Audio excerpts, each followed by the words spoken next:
Hey guys, today I want to talk a little bit about chromosome variation. Now, chromosome variation is basically just a mutation on your chromosome, and this is going to be on the chromosome, not the DNA level, so this will be literally a visible change. And there's three main types of this type of mutation. First one you're going to see is chromosome rearrangement. And I'll start getting into chromosome rearrangement in this video, but a very quick definition for you is chromosome rearrangement is a mutation that changes the structure of an individual chromosome. The other two types are aneuploidy and polyploidy, but I'm not going to cover those now. I'll cover those in a later video. So let's get right into chromosome rearrangement. Chromosome rearrangement, there's a couple parts to it. There's three, in fact. And the first one we're going to talk about is duplication. Now, duplication is exactly what it sounds like. Part of the chromosome is doubled. So you're literally going to take one segment of the chromosome and you're going to double it. And so an example of this will be displaced duplication. So let's say we have one chromosome that has A, B, a centromere, C, D, E, and F. Now, what's going to happen is we're going to duplicate a certain section of this. Let's say we duplicate C and D. So we duplicated C and D, and then they get placed here on the other side of E and F.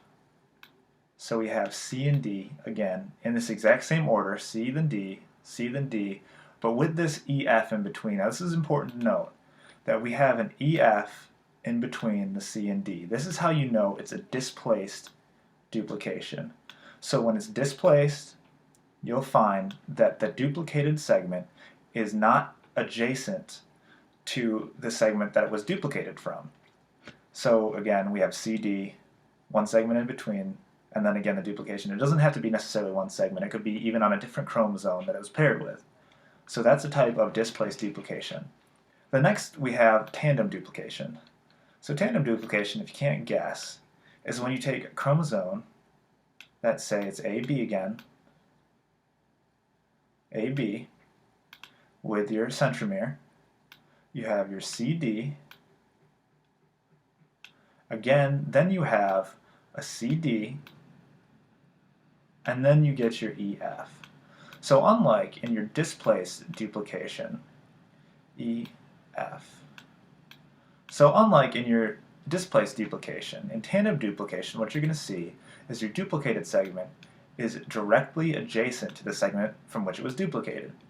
So a CD will be directly adjacent to the segment that it was duplicated from. This is fairly easy to understand, and this is tandem duplication. And in case you're all wondering, I'm going to do a note card set for these types of videos in which I'll put them online, link them in the description, and you can go through and you can flip through note cards that are going to say displaced duplication and ask you for a definition. And then tandem duplication, then ask you for a definition. So you'll be able to flip through those and it'll help you easily remember what types of duplication they are. So the third type I want to talk about is called reverse duplication. And if you can't guess, this is when we take a segment AB, put a centromere, we have CD, and we're going to duplicate CD, except in this case, when we duplicate CD, rather than having CD again directly adjacent to it, we're going to have another D, and then a C. So I want to point out that these two are flipped.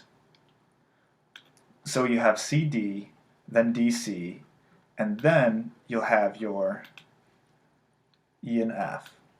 Now this is important to note that these are also adjacent to each other. In reverse duplication, you'll find that the duplicates are directly adjacent to that which they were duplicated.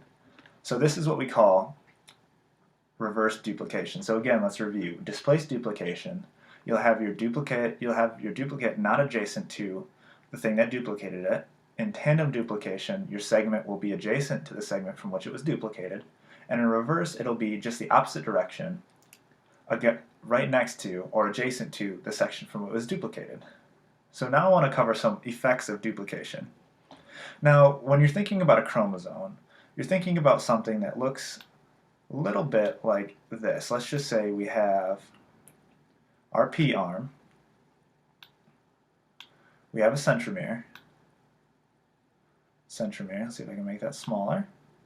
And then we have our Q arm, which is much larger.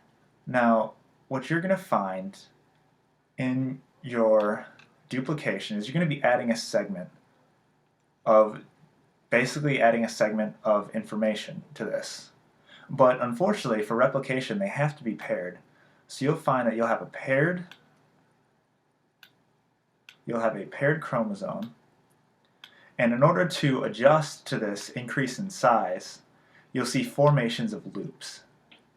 So rather than this segment just being longer than this segment, it'll form a loop and then even out. So you have these segments which say this was a segment that was duplicated. This is a segment that was duplicated. Rather than this just being an extension on, it forms a loop to match. So this will be what was duplicated, this will be what was duplicated, and then there'll be pieces right here. So they'll be directly adjacent, and then it'll form a loop. That way, these pieces can still stay matched, because you're going to want these pieces to still be matched together. So these will remain matched together. And this problem arises in prophase 1 of meiosis, and if you need a video on prophase 1 of meiosis, I'll link one in the description if you want to review meiosis. So the big effect that you're going to see here is when you have an extra copy of a segment of DNA that codes for a protein, and we all know DNA codes for proteins, what's going to happen is you're going to have this thing called unbalanced gene dosage. Say unbalanced gene dosage. Unbalanced gene dosage.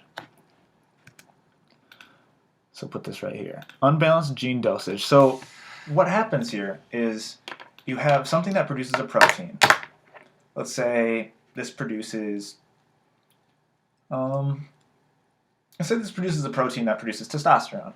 So you have this normal gene that produces testosterone, except the gene that does that is duplicated. So you're going to have, in this case, twice as much testosterone as you would normally have in the system, which can produce a phenotypic effect. Phenotypic means it shows.